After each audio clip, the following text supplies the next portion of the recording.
السلام علیکم ناظرین، آج ہم بات کرنے والے ہیں عرب کے مشہور جادوگر کے بارے میں۔ جیسا کہ آپ سب جانتے ہیں، حضور صلی اللہ تعالی وسلم پر جس انداز کی سختیاں ہوئی تھی وہ اپنے آپ میں نظیر ہیں۔ اگرچہ اس وقت تک بہت سے لوگ مسلمان ہو چکے تھے، لیکن ان مسلمانوں میں اتنی طاقت نہ تھی کہ حضور صلی اللہ تعالی وسلم کی حفاظت کر سکتے۔ البتہ ان میں ایمان کی طاقت اتنی بھر اٹھی تھی کہ اگر حضور صلی اللہ علیہ وسلم انہیں لڑنے کی اجازت دے دیتے تو وہ اپنی کمزوری کے باوجود مقابلہ سخت کرتے اور دشمنوں کے چھکے چھڑا دیتے۔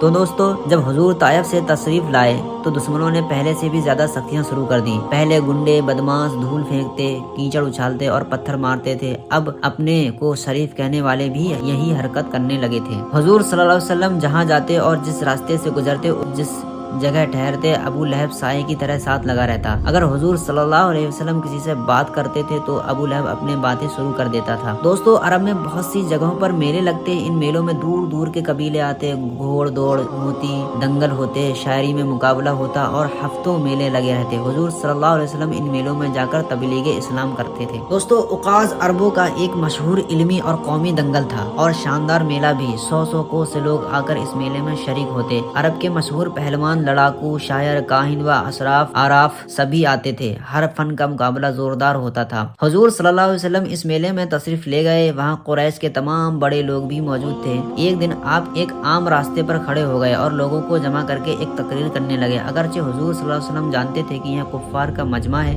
ہر آدمی باپ دادا کے مذہب کا دیوانہ ہے اور بتوں کا شیدائی ہے، ایسے مجمع میں بت پرستی کے خلاف کچھ کہنا ایک بھاری خطرہ مول لینا جیسا ہے۔ آپ تقریر کرتے رہتے تھے اور لوگ حیرت اور شوق سے مند رہے تھے۔ ابو لہب پاس ہی کھڑا تھا۔ وہ مجمع کے شوق کو دیکھ کر پریشان ہوا، سوچنے لگا کہیں محمد صلی اللہ علیہ وسلم کے جادو میں لوگ آ نہ جائیں۔ فوراً بول اٹھا، اے عرب بھائیو، یہ میرا بھتیجا ہے، اپنے باپ دادا کے مذہب سے پھر گیا ہے، خیالی خدا کی پوجا کی بات کرتا ہے، جھوٹی باتیں کہتا ہے، اس لیے اس کی باتیں نہ سنو، نعوذ باللہ۔ ابو لہب کو قریب تمام لوگ جانتے تھے۔ ٹھٹھا مار مار کر ہنسنے لگے اور ایک ایک کر کھسکنے لگے۔ ابو لہب بھی اپنے خیمے کی طرف بڑھا۔ کچھ ہی قدم چلا تھا کہ ایک آدمی نے اس کے کندھے پر ہاتھ مارا۔ تو دوستو، اس نے پلٹ کر دیکھا تو ایک شان والے آدمی کو اپنے سامنے پایا۔ یہ اندھیڑ عمر کا عرب تھا، سر اور داڑھی کے بال کھچڑی ہو رہے تھے، پوری عربی لباس پہنے ہوئے تھا، موٹے موٹے دانوں کی مالا گلے میں پڑی ہوئی تھی۔ اس نے ابو لہب سے خطاب کرتے ہوئے کہا، اے سردار، آپ شاید اپنے بھتیجے سے بیزار ہیں۔ ابو لہب نے کہا، تم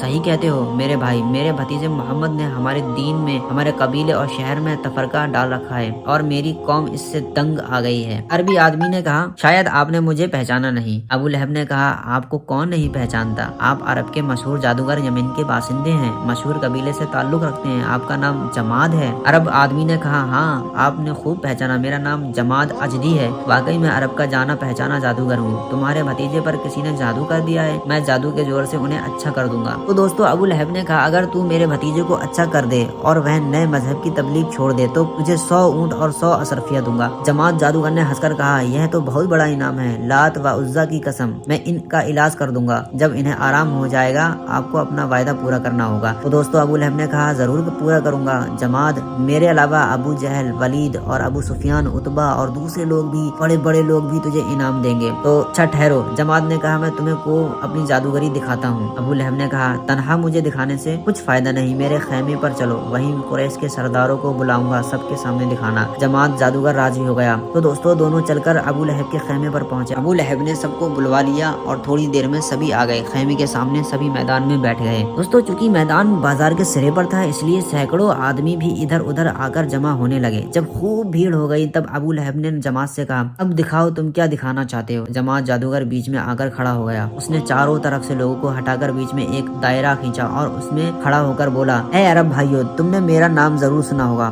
دنیا مجھے عرب کا جادوگر کہتی ہے، تمام عراف اور کاہن مجھے اپنا استاد مانتے ہیں۔ یہ بھی بتا دوں کہ میں صرف جادوگر نہیں بلکہ عرب کا مشہور شاعر بھی ہوں۔ تم نے میرا نام ضرور سنا ہوگا لیکن میرے کرتب نہ دیکھے ہوں گے، آج میں آپ کو جادو کے کرشمے دکھاتا ہوں۔ تو دوستو، جادوگر بولا، دیکھو آسمان صاف ہے، سورج چمک رہا ہے، ہم سب دھوپ میں بیٹھے گرمی دیکھ رہے ہیں۔ ابھی اچانک سے جادوگر بولا، اٹھ اے بارش کے بادل، اٹھ اے کالی گھٹا، اٹھ اور اس میدان میں چھا جا۔ لوگ آسمان کی اور دیکھنے لگے۔ آسمان صاف تھا، سورج تیزی سے چمک رہا تھا، ہوا بند تھی، گرمی خوب پڑ رہی تھی، لوگوں کو اپنے سروں پر ایک کالی بندی